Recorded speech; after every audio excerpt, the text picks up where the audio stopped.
kick off, there will be some other people, I'm sure, continuing to join us, but it's great to see everyone and a big welcome. And thanks for coming along. And Happy New Year to you all as well, because this is our first session of 2026, and great to see so many of our familiar faces and friends. So I'd like to start by acknowledging the traditional owners of country across Australia. We're on Gadigal land tonight. I'd like to extend our respects to elders past and present, and also to any Indigenous people on the call tonight, and also to recognise the custodians and their ongoing connections to lands, water and culture. So this is the beginning of our 7th year running this group. I can't really believe that, but well done, and thanks to everyone for your ongoing support with that. And so nice, we get a lot out of the sessions and seeing so many, gathering on a monthly basis with so many of you. As always, over the break, since our December session, there's been a lot happening in the environment and climate and biodiversity area. We were just talking about a few things a minute ago. Some positive, some not so positive. But our philosophy is that we have to just keep the momentum and keep things moving forward, and celebrate the wins and keep our focus on combating the evils. One of the biggest positives for the December quarter, renewable energy such as wind, solar and batteries supplied more than half the electricity on the national electricity market for the first time, driving wholesale electricity prices down sharply, nearly half compared to the prior year.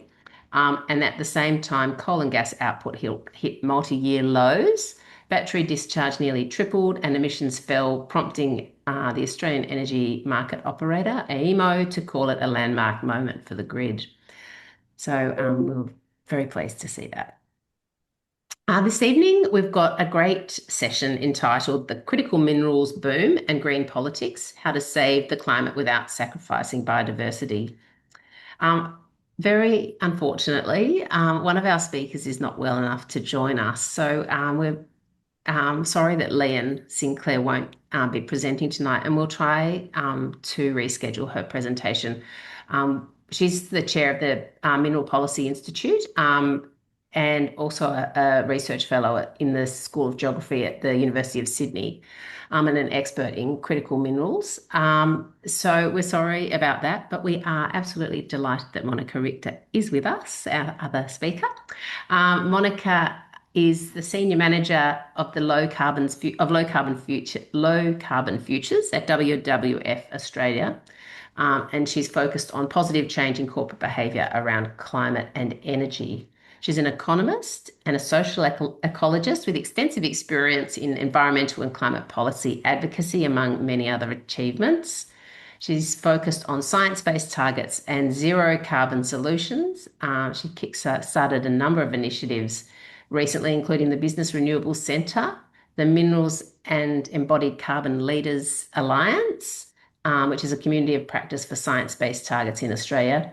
And she's also supported the development of WWF's Innovation and Impact Investment Program. They all sound amazing, Monica. Thank you so much for joining us, and we're delighted to have you. And yes, over to you. All right. Well, thanks very much for the invitation. I did have a conversation with Leanne, I think it was a few weeks ago, and she took me through what she was going to present, which was a lot of, statistics, I guess, and some of the information that she's starting to share with different organisations around Australia.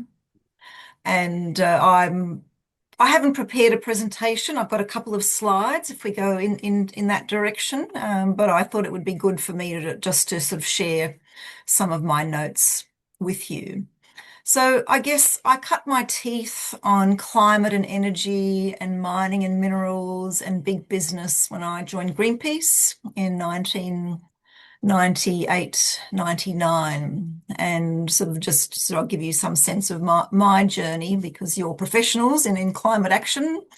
I had had 10 years in the Department of Foreign Affairs and Trade, and, did a master's in social ecology out at Western Sydney University, which really changed my life completely. And I wanted to focus on the role of corporations. The corporation as activist was my master's um, thesis. And at that time you had Brent Spar, so the Shell was wanting to dump its oil platform into the North Sea. You had Ken Saro-Wiwa and others in Nigeria wanting to stop the destruction of their sacred lands in Nigeria. And, Shell and other oil companies were really doing a lot of work to destroy the lands there as they were sucking out oil from Nigeria. And certainly, when I was at Greenpeace, talked a lot about what the legacy of Bhopal and the terrible chemical accident that occurred in India. 500,000 people there, very poor regulations, and the community with the complicit Indian government allowing those people who were injured not to have any compensation whatsoever. And then, of course, closer to home, BHP and their activities in the gold mines in Papua New Guinea, and the pollution of when the tailings dams burst, and the pollution of the rivers into the Fly River and the Octedi River. So, we have a history of these big polluting companies doing a lot of damage to various different parts of world, doing terrible damage to First Nations communities. And I guess my, summary of the position that I believe is really important. We can't continue to, allow the development in the 21st century to mimic the development of the 20th century. And that's certainly something that's really what I'm going to talk to today. So if you think about, and I do a lot of work currently on greening the iron and steel supply chain. So how do we steel, not somewhere between 9 and 11% of global greenhouse gas emissions. It is a very greenhouse intensive. We have, major steel manufacturers, China by far the biggest, Japan, Korea, and we are in Australia are the raw exporters of a lot of the metallurgical coal, thermal coal, iron ore, and gas to that. So we have a lot at stake as well.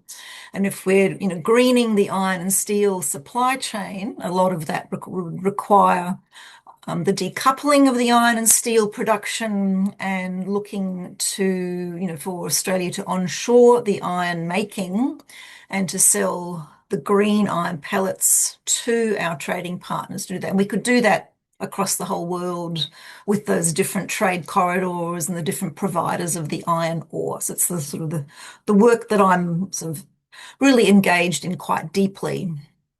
So if you think about critical minerals and the renewable energy transformation that's happening around the world, where we're looking now by 2030, I think I read in the International Energy Agency report that 50% of all electricity globally will be coming from renewable energy. Well, that's a lot of critical minerals in the batteries and the transmission lines, the hydrogen, the solar, the wind.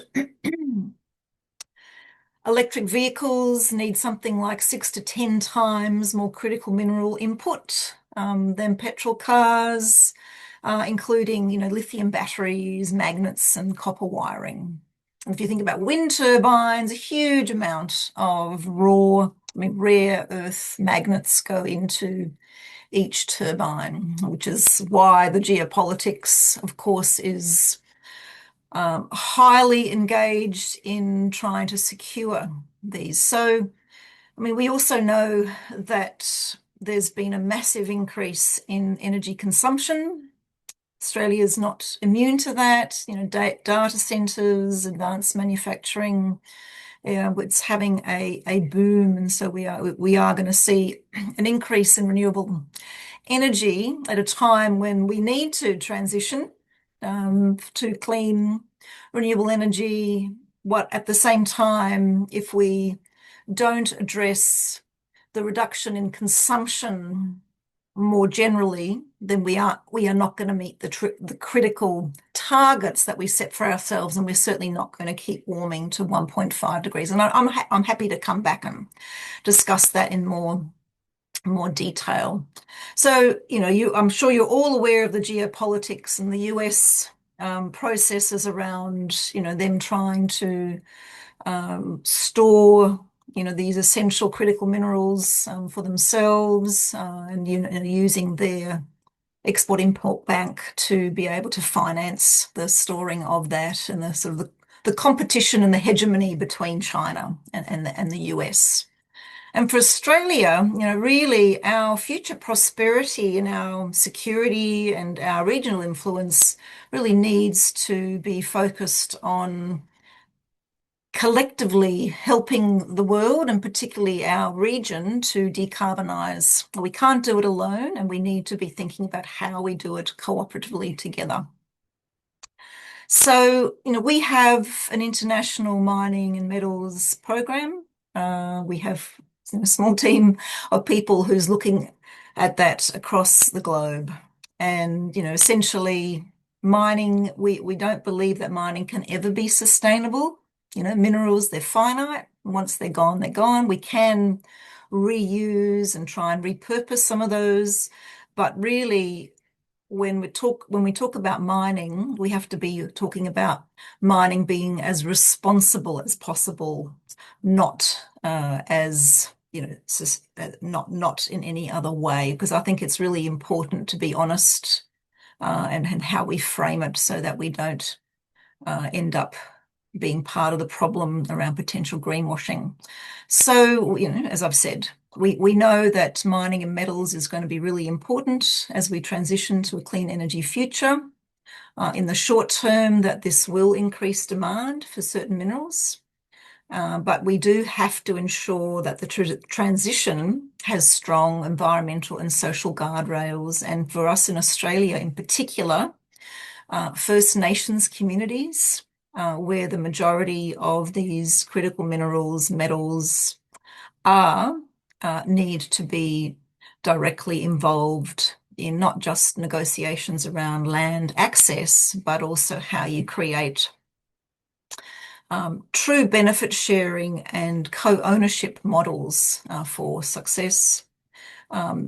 If we don't do that, not only do we risk engaging more deeply around the climate issues, but if we don't address some of these, we'll also be accelerating biodiversity loss, water stress, pollution, and other violations. So as I said previously, we really can't allow industrial development in the 21st century to look like it was in the 20th century.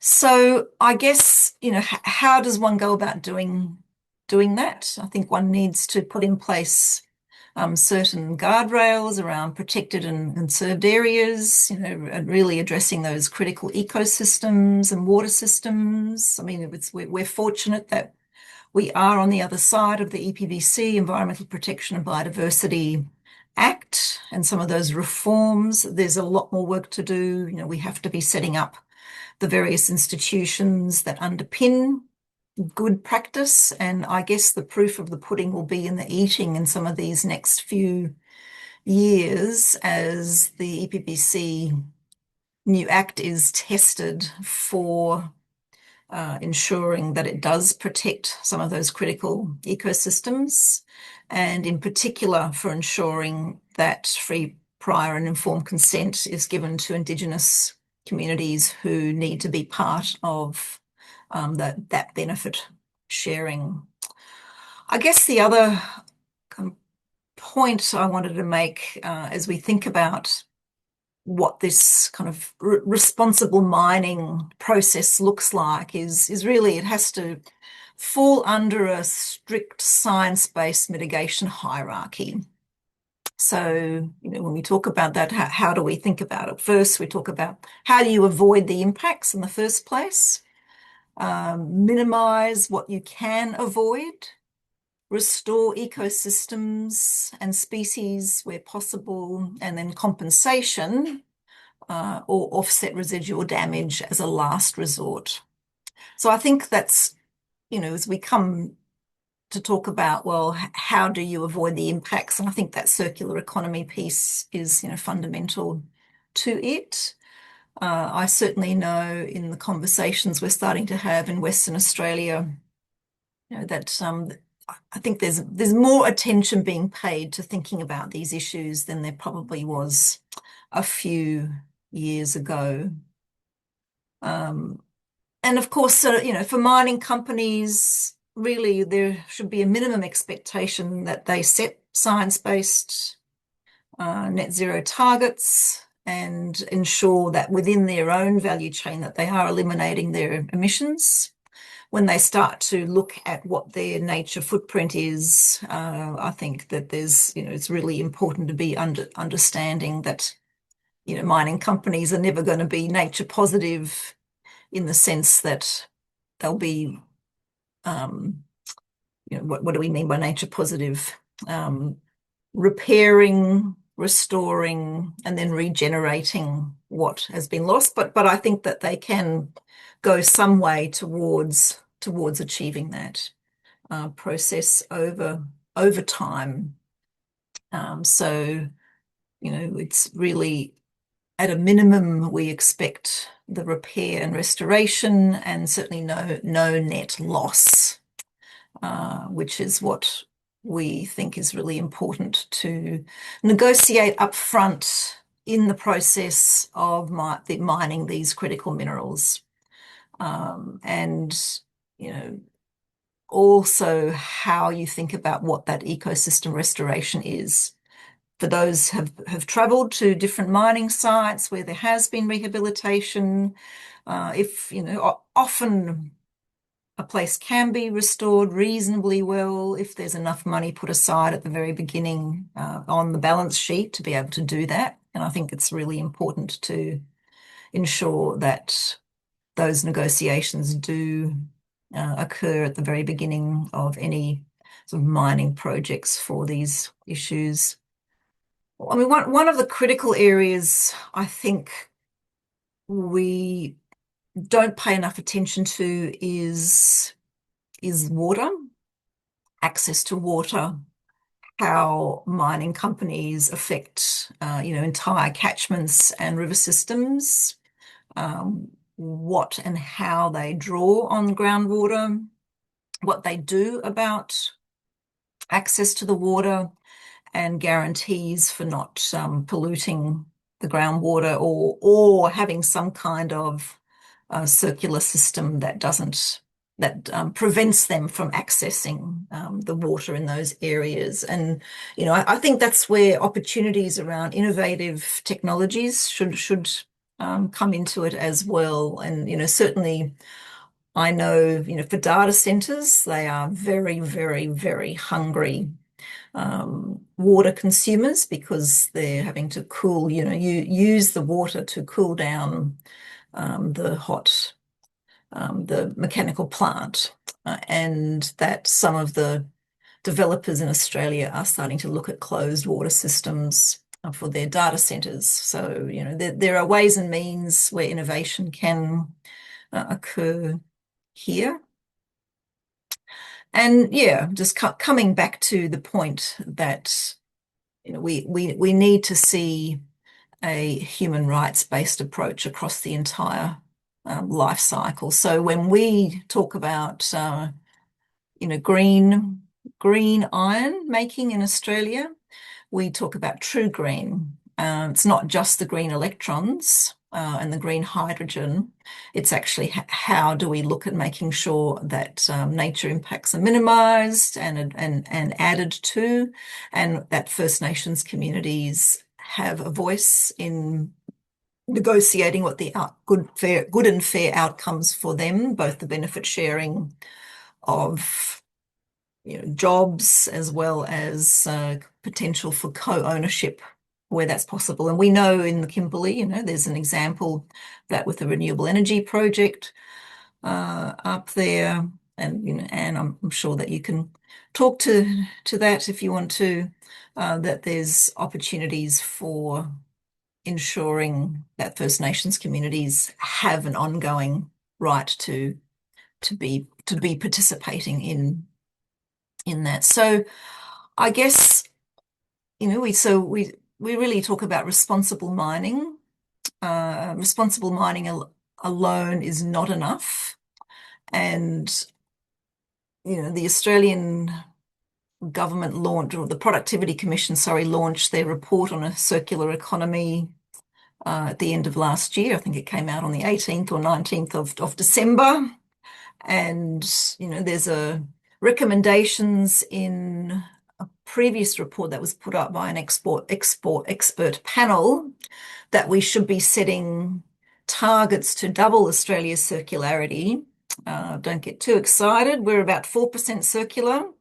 And if we double that to 8% circular by 2030, that would be a good thing. Very, very hard, but we really need to be shifting from a linear to a circular economy. We need to be putting far more pressure on the government to, pass an act around circular economy, provide the incentives for making sure that we can keep materials in use for as long as possible time. I mean, we know, there's built-in obsolescence for electric goods, and so that we're reducing the demand of virgin materials and not just increasing, consumption in a linear way. If we are to address the climate challenge, according to the Ellen MacArthur Foundation, 45% of the problem and the climate problem is related to the consumption of goods. And the majority of that is, in the materials that we consume. So, given the heavy consumption in, textiles and electronics, in, the transition to renewable energy, we really need to be thinking of how we reduce our consumption footprint for those virgin materials.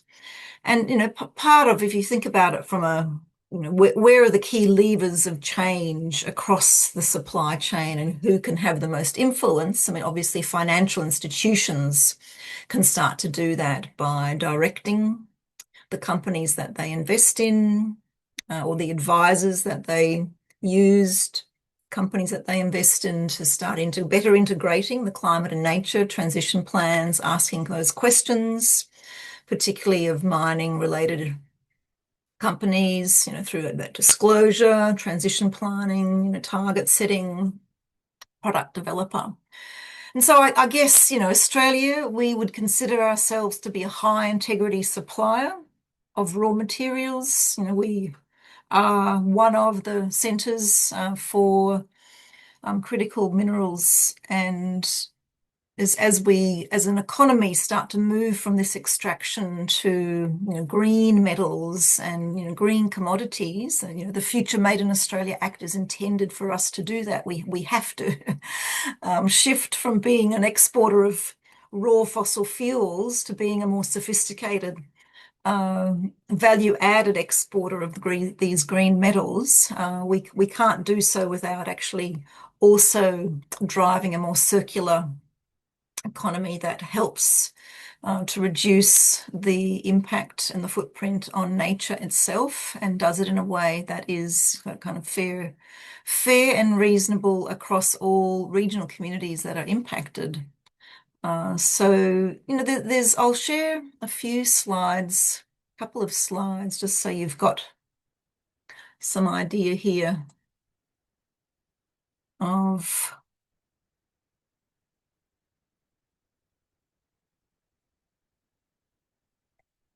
the extent of the footprint. So this is just one slide from the Productivity Commission report. You can see electronics waste, 3 times global average, lots of critical minerals available. and product stewardship for those small electronics, solar PV. I mean, it's great that we've got a solar PV recycling commitment now, EV batteries, we need to get better at doing that. You've got, built environment, a lot, it's a crazy amount of material going into landfill from building and construction. We could do a lot better at that. And of course, got mining here. So, 4 times the waste of other sectors combined. And really the reuse of post-mining land, infrastructure and residues. So if we start really thinking about what kind of regulatory reforms, the incentives for funding innovation to drive circularity will be really good. And then this slide from the IEA report sort of again shows you, this is fascinating, right? What are you seeing here? The huge amount of coal that has traditionally powered the electricity sector globally. And as we move into the next 4 or 5 years, how solar is just overtaking solar and wind, and in particular, there is some gas there in that transition, but the huge decline in coal that's forecast by the IEA, and that will, of course, drive the consumption of critical minerals. So I think I'll stop there if you like, and then we can open it up to a conversation. That was really interesting, Monica, to see that last slide you put up. We had Andrew Blakers from ANU speaking at the end of last year, and he's one of his areas of expertise is solar. Yeah. And as you probably know, and he put up a similar chart just showing how, I think his words were, the game's over, solar and renewables. Just, that's a similar sort of chart. So it's interesting to see yours as well, and how, it's all over, hopefully, pretty soon for coal.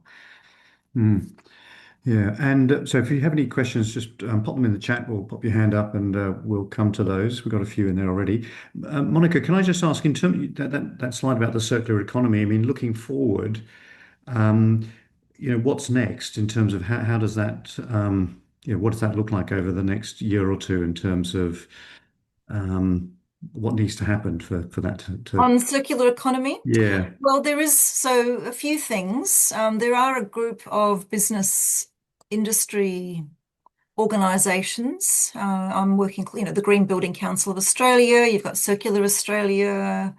Various. There's about 6 or 7 different industry associations who are acting as a bit of a ginger group, I guess, to advocate. And there, Murray Watt, obviously Minister Murray Watt was engaged on the EPBC reform, so very distracted. But this year, he has made a commitment that he will introduce, at a minimum, extended producer responsibility for packaging. Finally, some legislative requirements on it. It's been voluntary for the last couple of decades. And I think there's much more work and opportunity to be done on the recycling piece. Yeah. So we could have a recycled aluminium industry sector in Australia. That's something that the Aluminium Council is really interested in. And if you haven't had the Aluminium Council speak to you, then you should. Right. Margie is a terrific speaker, and she's a really, I think the opportunity to put in place a couple of recycling facilities to do that would be very good for Australia to have that as a new industry opportunity, particularly where you've got your solar PV recycling. You've got, you've got a whole range of aluminium there. So there's, like any new industry, it is going to require investment to help stand up the ability to compete with incumbents. Yeah. It is costly to create these new models of business. You can do it, we'll probably never get rid of plastics for a whole range of reasons, which is another conversation. Again, I can, put you in touch with someone who has a lot of expertise on, plastics and circularity. But there's a lot of work to be done just for the small wins. I think we have to go for what are the small wins now that, the low-hanging fruit for the circular economy piece that can help to set up the market systems so that we can, within the next 5 years, have, achieve those targets. Yeah. That's really interesting. Thank you. Yeah, thanks, Monica. Now we've got a couple of questions coming in here that relate to that. I might just ask this one here from Melody. She says, what split would you suggest community/grassroots engagement versus corporate government lobbying level engagement is most effective, changing consumption behaviours and championing circular behaviours? I mean, it's so, we need to get the legislative frameworks in place at the federal level, and that they can always help to drive the incentives at the industry. I mean, that's what they're intending to do, drive the incentives at the industry level for groups. For community groups, I think it's best to work through local councils and seeing what local councils can do. I used to live in the city of Sydney. I live on Quandamooka country now, in the Redlands, outside of Brisbane. And, it's sort of horses for courses on how you go about doing that. City of Sydney, excellent. They've got, they've kind of thought leadership for a very long time, thinking about how to reduce textile waste, and they've got a lot of innovative thinking, whereas, here it's kind of the middle of suburbia. But for example, I can go to my local, it's called Indigiscapes. It's a place where the council, there's a cafe, there's education about the environment, and I can take my drugs, the aluminium paper from the drugs that people take, Panadol or whatever. I collect everybody's that I know and I take it to that particular area because it's the only place I know in Australia that recycles it. So, I think you have to find where you can make those interventions. Boomerang Alliance, if you want to find out a bit more about what is doing, Jeff Angel, Toby Hutchison, they have some really good ideas. I think they're trying to, and the City of Sydney is actually going to trial reducing the amount of takeaway coffee cups. So they're going to have this way of trying to reduce them by having, a mug exchange of some kind. And I'm really keen to see how that goes. That's really interesting. Thanks, Monica. Melody, I might bring you in here if you're okay to chat, because I think you were involved in the UK, weren't you, around some of this packaging? Yes, that's correct. So in the UK, from January 25, we have packaging extended producer responsibility, where essentially if you're an organization who produces packaging with a revenue, I think it's above 1.5 million GBP, and you supply any product that's in packaging, so whether that's food or beverages or any consumer goods, you will have to pay a fee per kind of ton of packaging that you put on the market. But there's differentials depending on the recyclability of the packaging. So if you're putting cardboard, if you're selling cereal in cardboard as opposed to soft flex plastic, as opposed to rigid plastic, you will have a different it's a RAG rating, so red, amber, green rating. And if your packaging is easily recyclable and collected at scale, i.e. curbside collections from your local authority, and it's easy to be recycled, you will pay a lower PEPR fee. And if you're selling something like a Kit Kat, which is in that film kind of soft plastic packaging, which is bad, then you will pay a higher EPR fee. And that's been rolled out. Initially, it was voluntary, but now it's completely legislated. So it's obligatory if you have a certain volume or tonnage of packaging on the market and your income is of a certain level. Yeah. But yeah, it was a phased-in approach. It was. I think it took about 7 years of delays before it actually got legislated. So one can imagine that, that the government here, the federal government, will probably introduce something quite similar, particularly if the kind of fast-moving consumer goods companies in the UK, supported it through that trial process, and would now they're familiar with it, would look to introduce something similar Yeah.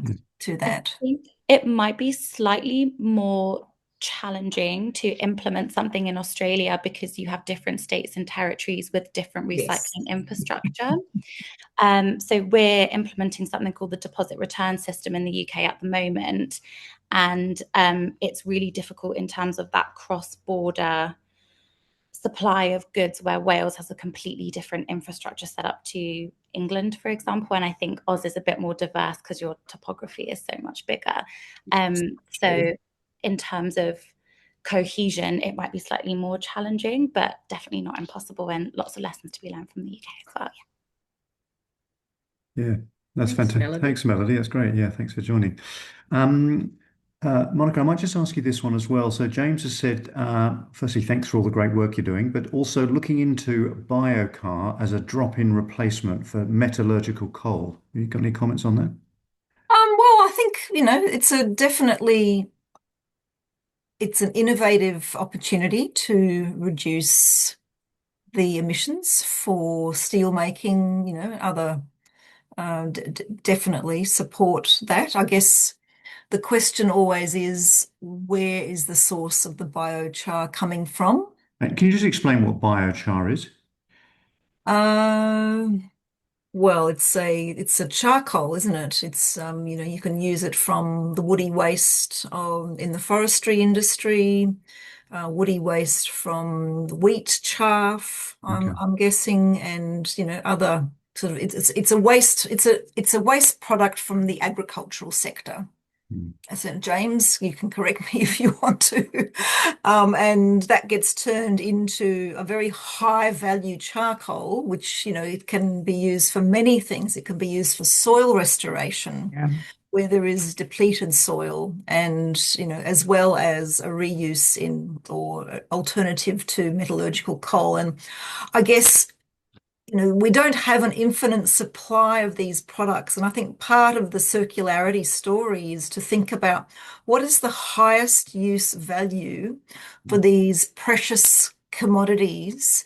And, is it better for us to be using the biochar for soil remediation, so we can grow our own food that we can eat, or as a displacement to metallurgical coal? I don't know the answer to that, but I think they're the kinds of questions we need to be asking ourselves as well.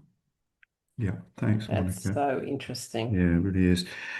Tim Buckley, do you want to just jump on, Tim, and just chat over your comments? Interesting what you're mentioning there about China and where Australia's positioned. Thanks, Tim. G'day, Monica. Just obviously giving China a free plug, reminding people that they actually do 80% of the world's battery recycling. Not a country we would necessarily think of being a really good steward, but they see it as actually critical mineral diversity of supply chains. But the question was more along what you're seeing, Monica, in Australia, and obviously, Chalmers has put forward 25 million funding for a solar module recycling program nationally last month. Only about 10 years overdue, but at least we have some federal support for it. So just touch further on recycling and your comments about more circular economy. Yeah, I mean, I think, again, this is an announcement that many people have been involved in and advocated for a number of years, and finally the government said, "Oh, this is something we should do," right? So this national solar panel recycling, they've got a pilot program, and essentially I think they'll have 100 pilot collection sites around Australia, focusing on rooftop solar panels, and then they'll be able to recover, the copper, the silver, the aluminium. They'll be looking to, yes, you reutilize some of those very valuable materials. And so once they do the pilot, then they'll be in a position to, I guess, extend it more. So, I mean, it's good that they are doing something. And I think Queensland has a similar but smaller initiative as well. So that's, it's very good to see that finally they have introduced this. Yeah. Thanks, Monica. You mentioned earlier a couple of times around consumption and how we need to reduce our consumption. I think you mentioned some specific industries such as textiles and electronics and renewables. Yeah, do you want to come back and talk about consumption a little more and how we, perhaps how we go about reducing consumption or what really needs to happen there? Well, I think consumption, a price. Let's use market mechanisms and a price on carbon. Maybe that would be helpful. I know, we're in this cost of living crisis and, put it that we have some allergy, or the powers that be, our political class have a bit of an allergy to carbon pricing, but maybe it's becoming favorable again. And it would be one of the ways that would help to, you put a price on something where it has a higher carbon footprint, then in theory, you're supposed to reduce the consumption of those products that have a higher footprint. So I guess, I see that as one of the key enablers. It's like all social change processes, it needs both, the regulatory framework at the top, but also the grassroots at the bottom. And there are a lot of incentives in place at the local community level, the swapping, the garage sale, the various things. But if you go to any Salvos or Vinnies or you see their warehouses are just full of stuff, and they're exporting a lot of this, including textiles to the Pacific Islands. They're sending a lot of non-natural materials to our Pacific Island neighbours as well. So they're having these textiles, artificial textiles being dumped in Vanuatu and Fiji and the Solomon Islands. Of course, it's cheap.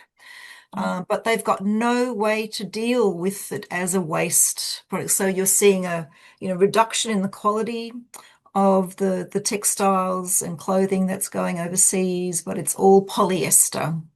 And really, it's the rules around this have to change, and it would be one of the things that would probably need, for example, the governments of the Pacific would just have to put a total ban on it, just like China put a total ban on Australia and other countries exporting their waste to China. And what did it do for Australia? Well, I'm most familiar with the Ecologic program that the Victorian government introduced not long after the China ban, and it was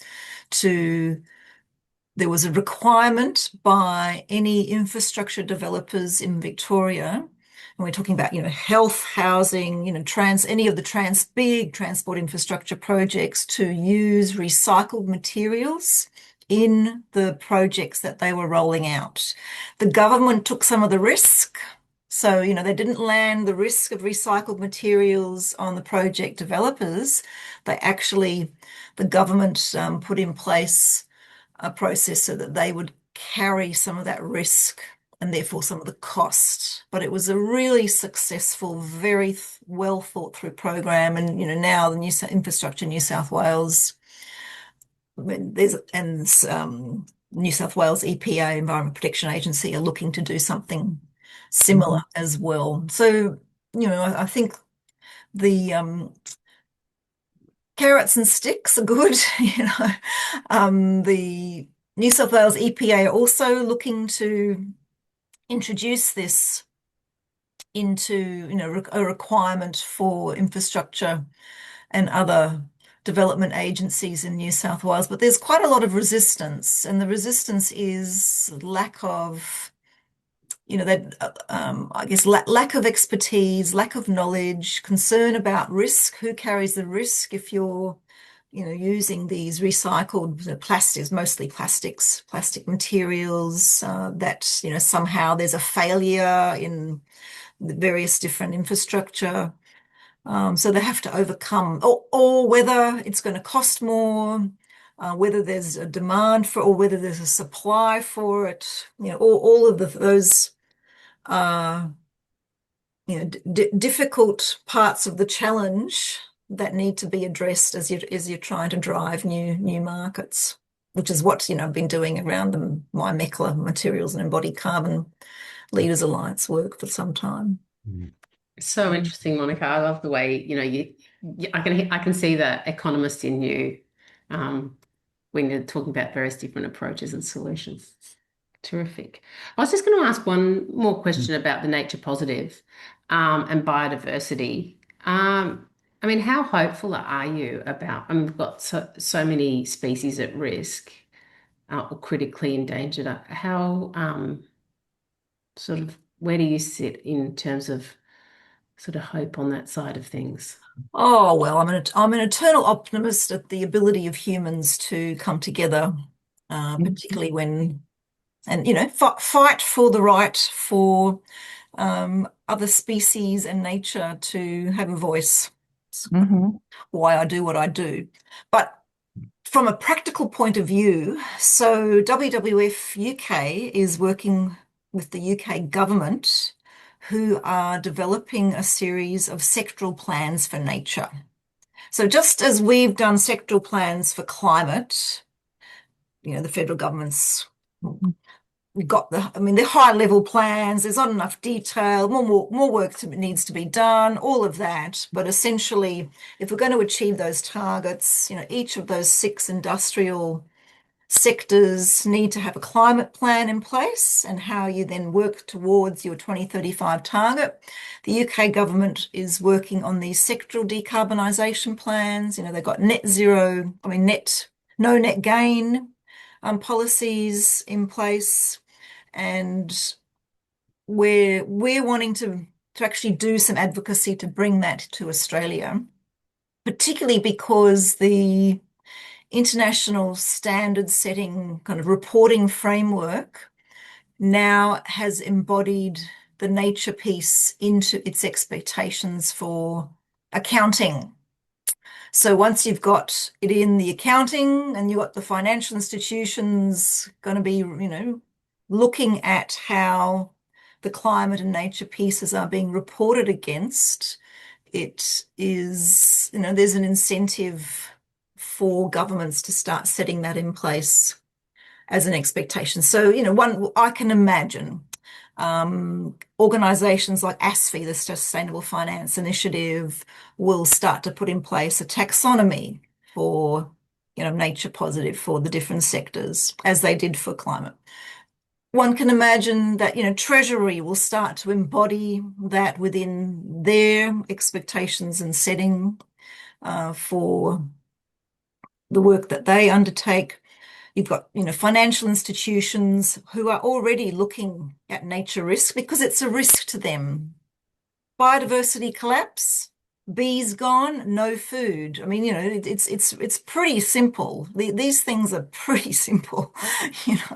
Don't need to be a rocket scientist to work out that ecosystem collapse is not good for humans anyway.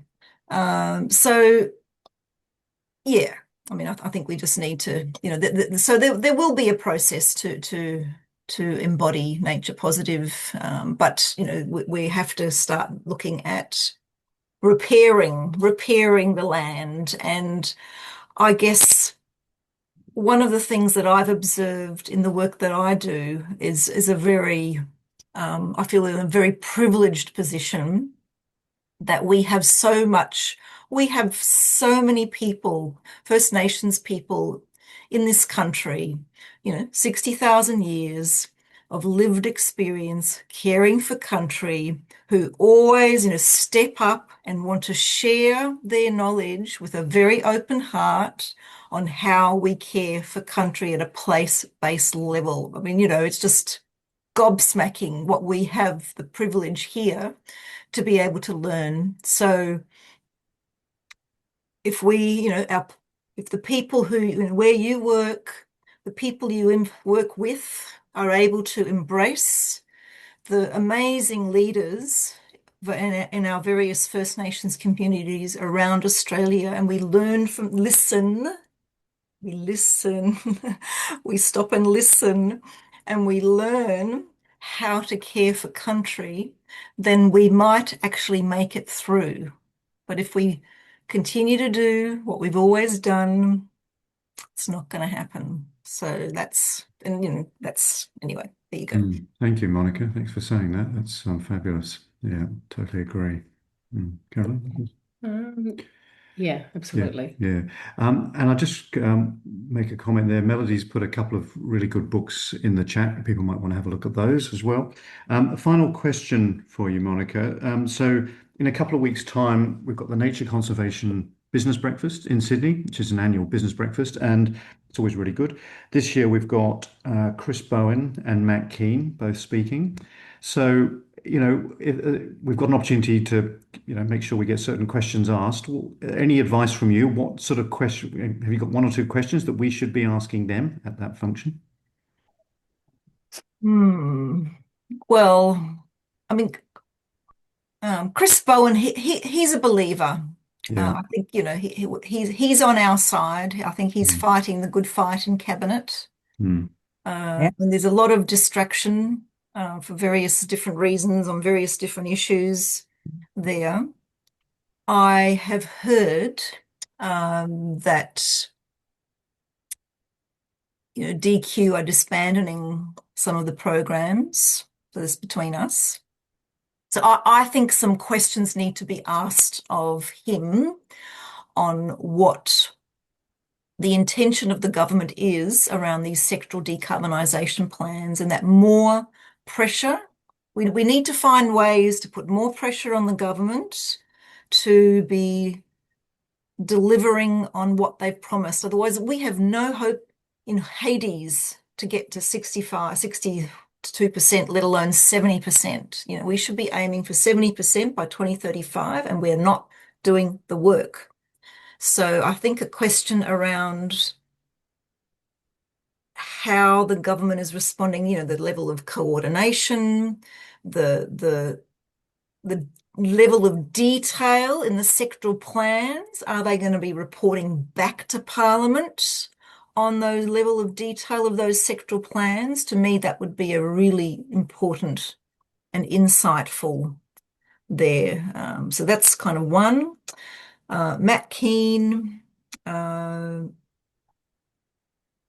well, I guess as chair of the Climate Change Authority, he has some influence on how the government responds. I don't know how influential he is now that they have completed the sectoral plans as well. But it's a similar, how much political capital is he prepared to use to really help deliver on? I mean, it's going to be a complex question to ask him. I mean, he is a economic rationalist in the truest sense, I think. I mean, he gets this, he should get it. Because it makes economic sense. So, I think, maybe a question around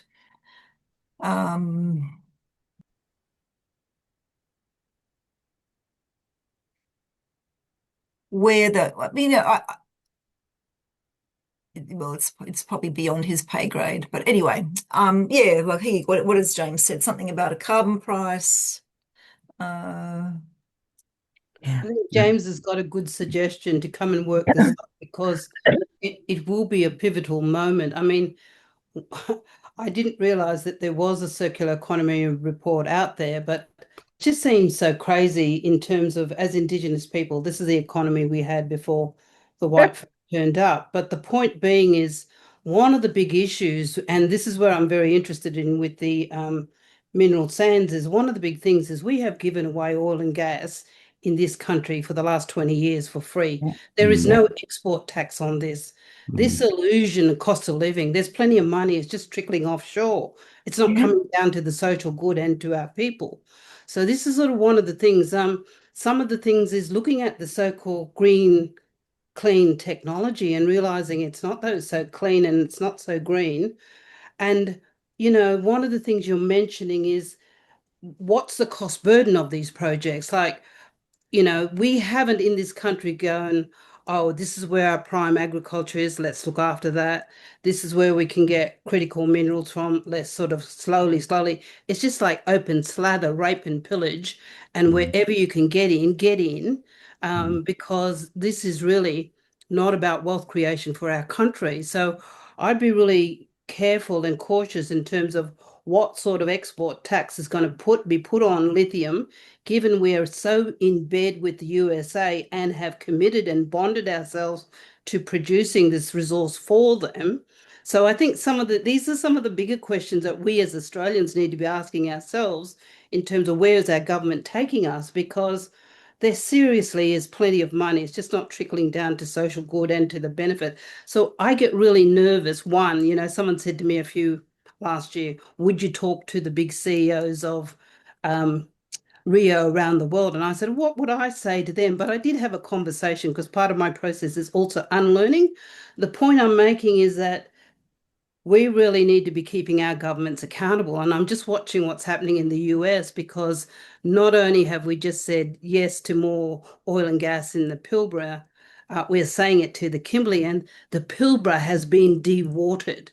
We are sitting on a basin that is connecting all of us from the Kimberley down to the Murchison and Carnarvon, and there's no bloody water there. So we are globally bankrupt on water. And I think that's the most precious. People like to call it a resource. We as traditional owners call it a life source because of the connectivity. I don't know if I'm real, but I just thought I saw another 50,000 fish kill in the MDB. Like, where are we going as a nation?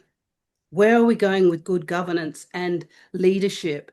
And one of the big things in all of this, which we are trying with the experiment, because part of this is the Wentworth Group have done a national blueprint of how do we, in a way, heal country, heal climate, heal people, but regenerate the landscape. And so the Kimberley now has been spotlighted by the Wentworth Group with the work that we are doing in climate adaptation, Indigenous led, in terms of how do we shift from business as usual to the new economies around culture, conservation, science, all of these. So I think at the moment it's still in the business as usual story.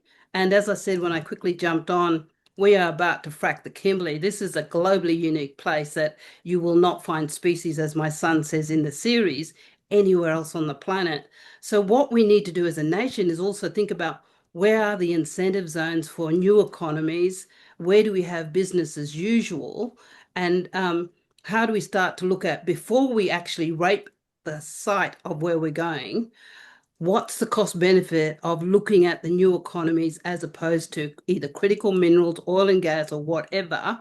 And then the cost burden to the public of these mines scattered right across the Kimberley and now forecasted for the Pilbara, now forecasted for the Kimberley. It just doesn't add up from an economic perspective, that the cost burden, it does not equal the profits they take from these developments to what they're leaving us as Australians for, that we need to clean up. So thank you for this. I've learned a lot. But as I said, we're living under an illusion in this country. We've got the silly white guys in charge, the old white guys who do not know anything about business. Oil and gas taken off the Kimberley coast, a partnership with the Japanese government and INPEX, something like $4 billion has gone off free, and they've only paid 120. So somehow the politics of economics is influencing the quality of our lives. In WA, we pay more for car registration than oil and gas. That is just criminal. Yeah. So I think we need to sort of be thinking, and thank you for your presentation. It was really interesting. But I think James has put up a really good suggestion that you've got a moment in time to really pick some very significant questions, because this is impacting on all of us as fellow Australians, and we're just giving away what we've got and bonding our young people into debt. Don't get me on AUKUS, for obsolete technology we're not even going to see, when we know our biggest business partner is China, not the US. And so this tic-tac-toeing with critical minerals, Japanese government have just come in and bought a whole lot of space for critical minerals.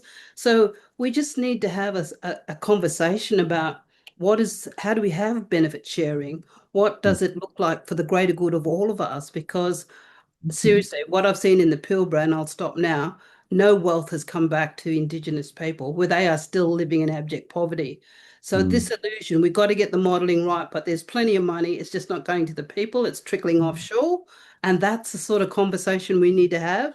And I really thank James for putting his hand up to say he's going to help frame the question, I think it was, maybe going to your two politicians that you're going to have beautiful breakfast with, which some of us can't afford. And please be careful of what you're selling in Sydney Harbour and putting it up for sale. That is just ridiculous. We've got national assets being given away and being sold and put up for sale in Sydney Harbour, some of those garrisons there that the soldiers used to live in. We need to look after our sovereignty, not give it away dirt cheap. And thank you all. I've got to jump to another meeting, but lovely to see your faces. Thank you, Anne. It was so Thank nice you to have you coming on the back. call. Right. Thanks for that Look after the Marrawara. If we go down, the world will go down. Seriously. Take care. Lots of love. Anne. Thank you. Thank you. Bye. Bye. Oh, that was amazing. And I just also want to say, obviously, thank you to Anne, as she knows so much firsthand and through her study and advocacy.